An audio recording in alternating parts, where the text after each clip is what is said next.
Muy buenos días, queridos hermanos y amigos. Bendiciones para cada uno de ustedes. Nuevamente estamos a través de la voz de la verdad, estudiando la lección de escuela sabática. Hoy nos toca estudiar el día lunes 20 de junio.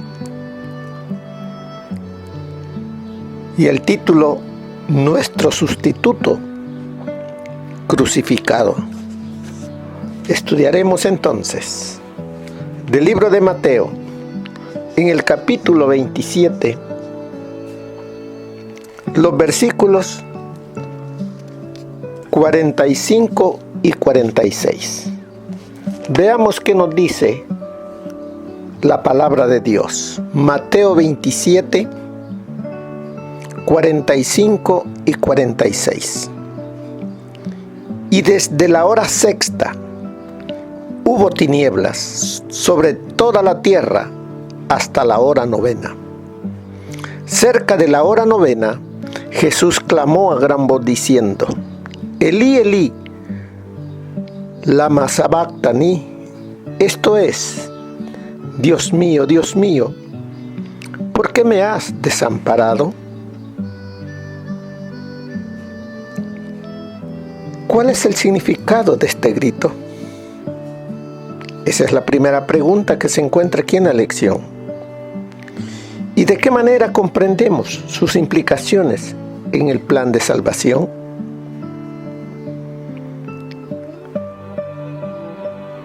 Veamos entonces cómo nos dice: y desde la hora sexta. Recuerde que allá se contaba el día. La primera hora de las 6 a 7, segunda hora de 7 a 8 y la hora sexta era las 12. Quiere decirnos que desde las 12, desde la hora sexta, desde la hora de las 12, hubo tinieblas sobre toda la tierra hasta la hora novena. ¿Cuál sería la hora novena? Serían 3 horas más tarde, serían las 3 de la tarde. Entonces, teniendo eso de que a las 12 hubo tinieblas hasta la hora novena, veamos qué nos dice la lección acerca de este día, nuestro sustituto crucificado. ¿Cuál es el significado de este grito?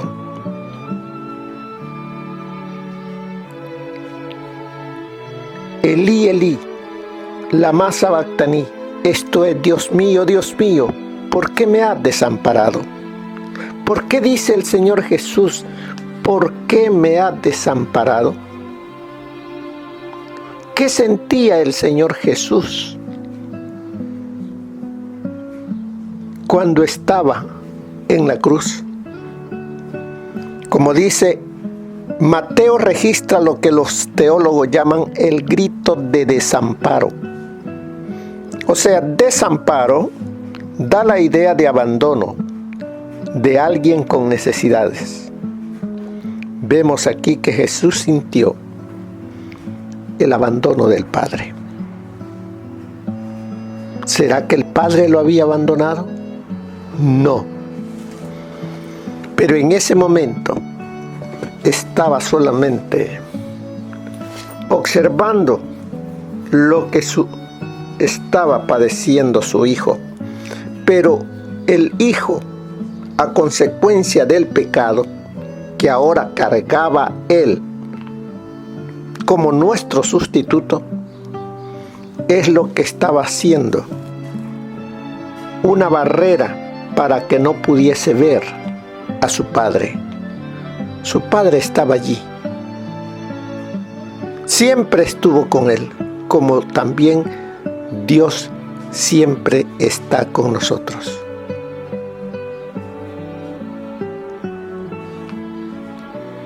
Las tinieblas que rodeaban la tierra en esos momentos, dice que simbolizan, ¿qué dice? El juicio divino. ¿El juicio divino para quién? ¿Para con quién? Dice que esas tinieblas cubrieron toda la tierra. ¿Quién se estaba enjuiciando? La tierra. Pero en la persona de quién? En la persona de Jesús. Y como la paga del pecado es muerte, eso es lo que dice, que debe de morir el pecador. Y en ese momento, el más vil pecador era el Señor Jesús, porque Él cargó en su cuerpo y llevó sobre el madero nuestros pecados. ¿Por qué las tinieblas que rodeaban la tierra en esos momentos simbolizaban el juicio divino? Mire lo que nos dice el libro de Isaías, capítulo 13, versículo del 9 al 11 leeremos. He aquí, el día de Jehová viene terrible y de indignación, y ardor de ira para convertir la tierra en soledad, y raer de ella a sus pecadores. Por lo cual, las estrellas de los cielos y sus luceros no darán su luz, y el sol se oscurecerá al nacer, y la luna no dará su resplandor. Y castigaré al mundo por su maldad, y a los impíos por su iniquidad, y haré que cese la arrogancia de los soberbios, y abatiré la altivez de los fuertes. Las tinieblas, símbolo del juicio. En ese momento había un juicio aquí en esta tierra. El libro de Amós, en el capítulo 5 del 18 al 20 nos dice: ay de los que desean el día de Jehová. ¿Para qué queréis este día de Jehová? Será de tinieblas y no de luz, como el que huye de delante del león y se encuentra con el oso, o como si entrara en casa y apoyare su mano en la pared y le muerde una culebra. ¿No será el día de Jehová tinieblas y no luz, oscuridad y no resplandor?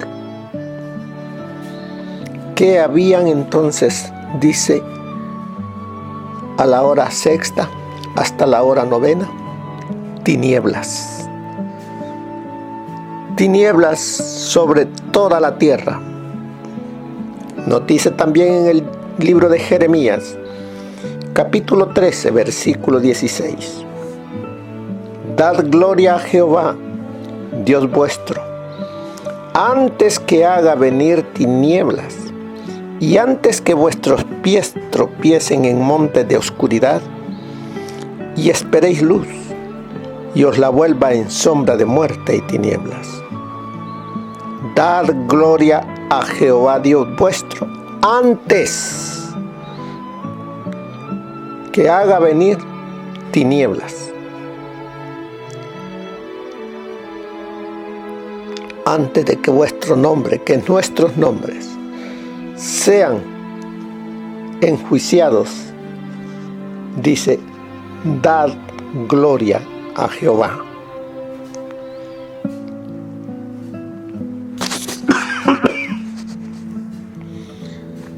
Jesús, dice la lección, estaba experimentando en sí mismo las horrendas consecuencias del pecado, la completa separación del Padre.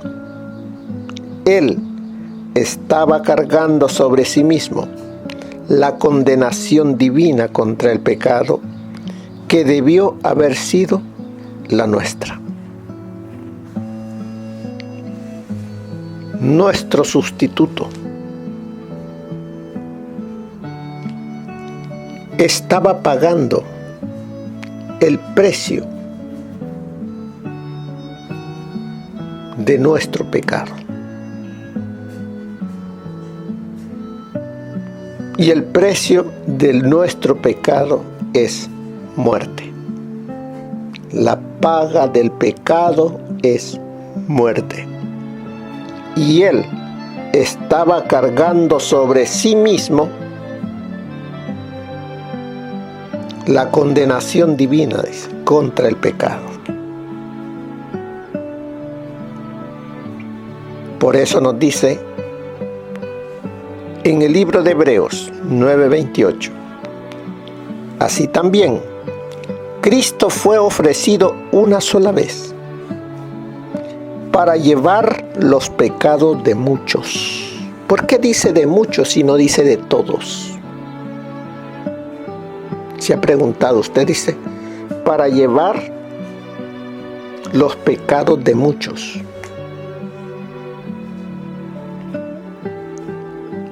¿Quiénes son esos muchos de los cuales el Señor Jesús lleva esos pecados? Aunque Él dio su vida y vino a salvar a la raza humana, no todos le han aceptado. No todos viven para el Señor Jesús. Aquel que vive para el Señor Jesús, que ha entregado a su vida al Señor Jesús, por Él está muriendo. Pero aquel que quiera vivir a su antojo, haciendo las cosas que le gusten al hombre, a la carne, en el día del juicio, todos los pecados que haya cometido van a recaer sobre esa persona y no va a haber quien abogue por él. Por eso nos dice, por muchos. Así también Cristo fue ofrecido una sola vez para llevar los pecados de muchos, y aparecerá por segunda vez, sin relación con el pecado, para salvar a todos, o para salvar, como dice aquí, a los que le esperan nada más. Aunque Él quisiese salvar a toda la humanidad, no olvidemos la libertad con la cual Dios nos ha creado. Es el libre albedrío que cada uno de nosotros tenemos para elegir a quién servir, a quién obedecer. Y dependiendo la decisión que nosotros tomemos ahora, eso será lo que recibiremos en el día de la retribución, en el día que el Señor venga a pagar a cada uno de acuerdo a nuestras obras. Sigue diciéndonos la lección. En la cruz, Jesús se apropió del lenguaje del Salmo 22. ¿Qué nos dice el Salmo 22? Vamos a leerlo, busquémoslo. Porque el Salmo 22 es la explicación de lo que el Señor Jesús estaba viviendo en ese momento. Miren lo que nos dice. Un grito de angustia y un canto de alabanza. Dios mío, ¿por qué me has desamparado? ¿Hacia dónde lo lleva cuando usted lee este salmo? Dios mío, ¿por qué me has desamparado? ¿Quién dijo estas palabras? ¿Y a dónde las dijeron? Las dijo el Señor Jesús cuando estaba en la cruz. ¿Por qué estás tan lejos de mí? ¿Por qué estás tan lejos de mi salvación y de las palabras de mi clamor? ¿Cómo se siente él en ese momento? Solo.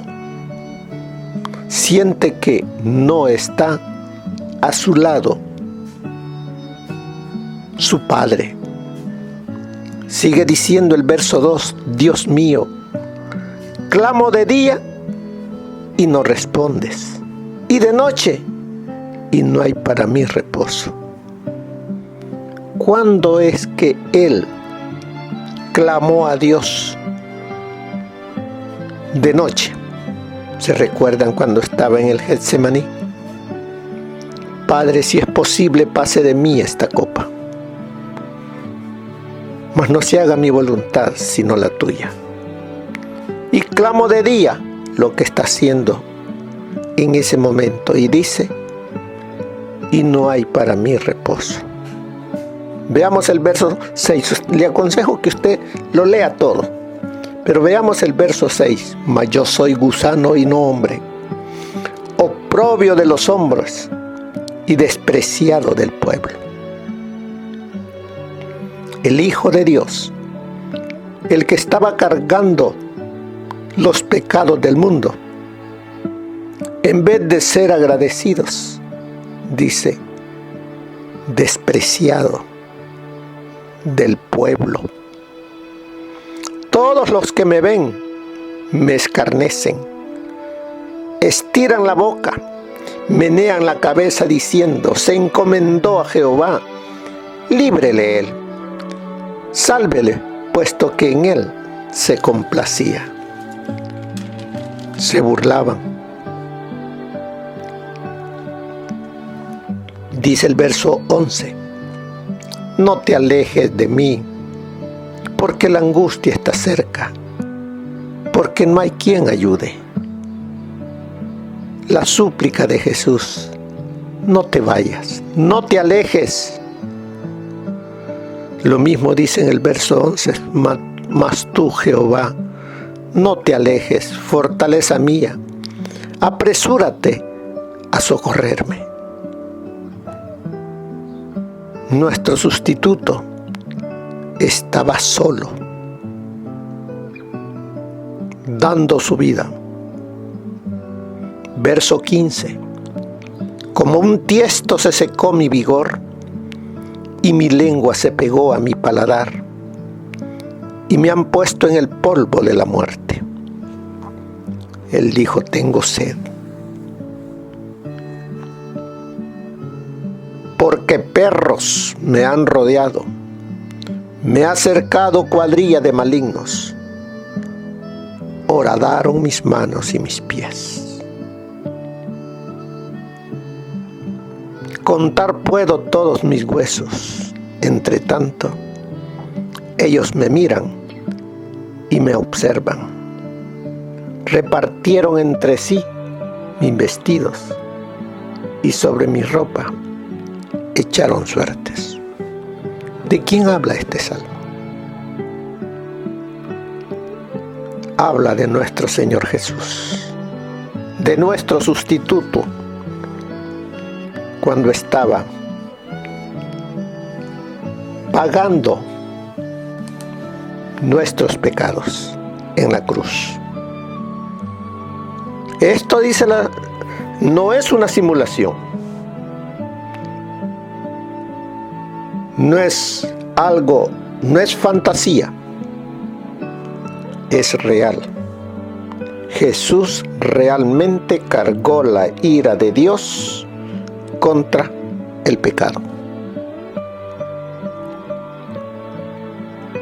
Aquí podemos ver que la ley de Dios no se puede cambiar. El Padre no cambió su ley para que su Hijo no muriera. Porque ¿qué es pecado? Pecado es transgresión de la ley.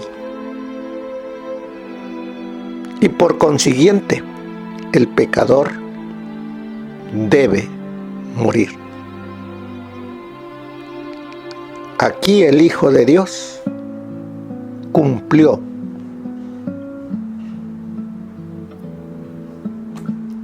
Y él fue a la muerte. Y el Padre no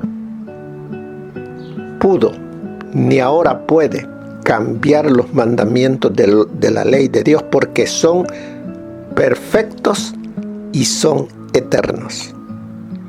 ¿Por qué hoy en día mucha gente cambia algunos mandamientos cuando ni el Padre cambió ningún mandamiento para que su Hijo no fuese muerto en la cruz? Vemos aquí cómo el enemigo trata de que veamos los mandamientos de una manera ligera y los quebrantemos. Pero a la hora del juicio, es allí donde será el lloro y el crujir de dientes para muchos, porque tuvieron los mandamientos y los miraron de una manera ligera. Sigue diciendo, la penalidad por nuestras transgresiones cayó sobre él, y su alma se llenó de espanto al cargar el peso de nuestra culpa sobre sí. Imagínense, él, el que nunca pecó, el que nunca había estado separado de su Padre, ahora, como nuestro sustituto, carga nuestros pecados, carga esa cruz. He llevado al monte de la calavera, al Gólgota, como le llamemos, para extender sus brazos, y que esas manos que hicieron el bien, esos pies que caminaron para llevar sanidad, esa cabeza que debería llevar la corona regia, llevó la corona de espinas, por amor a ti y a mí. Él nos da, Él nos da a cada uno de nosotros, Él nos ofrece a cada uno de nosotros lo que Él mereció recibir por vivir una vida humana sin pecar. ¿Qué es lo que merecía él por no pecar y haber vivido 33 años y medio amando a Dios, poniendo en alto los mandamientos? Vida. Él por amor dijo, Padre, lo que tú me vas a dar a mí, por haber vivido la vida humana perfecta, yo quiero cambiarla por la que mis hermanos, los seres humanos, reciben por ser pecadores. Dámelo de ellos y dale a ellos lo que tú me vas a dar a mí. Y así se hizo ese cambio. Nosotros recibimos. Por eso dice, la dádiva de Dios. Primero dice, la paga del pecado es muerte. Mas la dádiva, el regalo de Dios, es vida eterna en Cristo Jesús, Señor nuestro. Cuán malo es el pecado a la vista de Dios, que requirió que un miembro de la deidad sufriera el castigo para que seamos perdonados.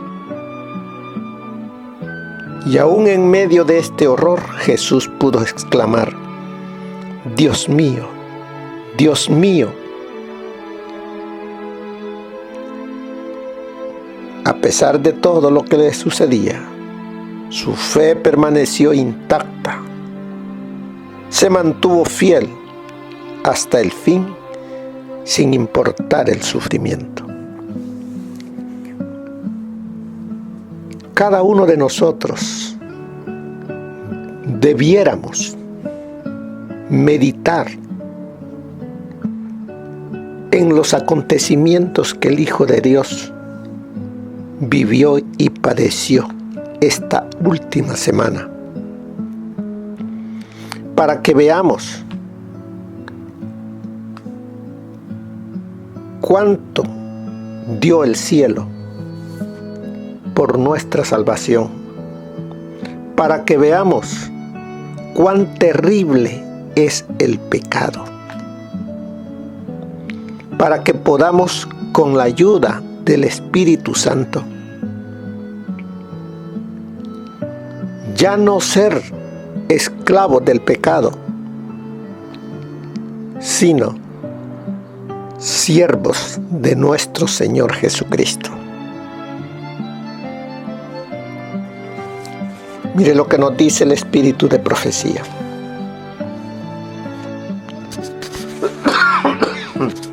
Para hoy, lunes 20 de junio, Satanás hirió el corazón de Jesús con sus fieras tentaciones. El pecado tan aborrecible a su vista se acumuló sobre él hasta que gimió bajo su peso. No es maravilla que su humanidad temblara en esa hora terrible. Los ángeles fueron testigos asombrados de la desesperada agonía del Hijo de Dios, mucho mayor que su dolor físico, que casi no sentía. Las huestes celestiales se cubrieron el rostro para no ver algo tan terrible. La naturaleza inanimada manifestó simpatía hacia su agonizante e insultado actor. El sol no quiso contemplar la terrible escena. La plenitud de sus rayos resplandecientes estaban iluminando la tierra a mediodía, cuando de repente pareció desaparecer. Espesas tinieblas, como si fueran un sudario, rodearon la cruz y toda la zona circundante. Las tinieblas duraron 3 horas completas. A la hora 9, la temible oscuridad desapareció para la gente, pero siguió envolviendo al Salvador como si fuera un manto. Los furiosos relámpagos parecían dirigidos contra él mientras yacía colgado de la cruz. Entonces Jesús clamó a gran voz diciendo: Eloi, Eloi, lama sabactani, que traducido es: Dios mío, ¿por qué me has desamparado? La historia de la redención, página 234. Luego leo de Joyas de los Testimonios, tomo 1, página 518. El poderoso argumento de la cruz convencerá de pecado. El amor divino de Dios hacia los pecadores, expresado en el don de su Hijo para que sufriese la vergüenza y la muerte, a fin de que ellos pudiesen ser ennoblecidos y dotados de la vida eterna, es digno de que se lo estudie toda la vida. Os ruego que estudiéis de nuevo la cruz de Cristo. Si todos los orgullosos y vanagloriosos, cuyo corazón anhela recibir el aplauso de los hombres y alcanzar distinción por encima de sus semejantes, pudiesen estimar correctamente el valor de la más alta gloria terrenal en contraste con el valor del Hijo de Dios, rechazado, despreciado y escupido por aquellos mismos a quienes había venido a redimir, cuán insignificantes parecerían todos los honores que puede conceder el hombre finito. El Inmaculado Hijo de Dios pendía de la cruz. Su carne estaba lacerada por los azotes. Aquellas manos que tantas veces se habían extendido para bendecir estaban clavadas en el madero. Aquellos pies tan incansables en los ministerios de amor estaban también clavados a la cruz. Esa cabeza real estaba herida por la corona de espinas. Aquellos labios temblorosos formulaban clamores de dolor. Y todo lo que sufrió, las gotas de sangre que cayeron de su cabeza, sus manos y sus pies, la agonía que torturó su cuerpo y la inefable angustia que llenó su alma al ocultarse el rostro de su Padre, habla a cada hijo de la humanidad y declara: por ti consiente el Hijo de Dios en llevar esta carga de culpabilidad. Por ti saquea el dominio de la muerte y abre las puertas del paraíso. El que calmó las airadas ondas y anduvo sobre la cresta espumosa de las olas, el que hizo temblar a los demonios, huir a la enfermedad, el que abrió los ojos de los ciegos y devolvió la vida a los muertos, se ofrece como sacrificio en la cruz. Y esto por amor a ti. Él, el expiador del pecado, soporta la ira de la justicia divina y por causa tuya se hizo pecado. Gloria a Dios. Leo de una matutina que se llama Exaltada Jesús, página 230. Bien, mis queridos hermanos, al final de la lección nos dice cómo es sentir la separación de Dios por causa del pecado. Por eso nos dice: miremos, vayamos a la cruz. Y de esa manera podemos encontrar respuesta. ¿Por qué el clamor? ¿Por qué el reclamar la justicia de Cristo es nuestra única manera de regresar? Un reclamo acompañado de arrepentimiento, confesión y una resolución de abandonar ese pecado. Porque el único camino es Cristo. Hay un solo Dios y un solo mediador entre Dios y los hombres, nuestro Señor y Salvador, Jesús. Él es nuestro sustituto, que fue a la cruz por amor a ti y a mí. Meditemos en lo que Él hizo y vengamos a Él arrepentidos, contritos, y digámosle: gracias, Señor. ¿Qué quieres que yo haga? Seamos obedientes a su mandato y hagamos su voluntad. Que el Señor les bendiga, mis queridos hermanos. Que tengan un feliz día. Bendiciones. Amén.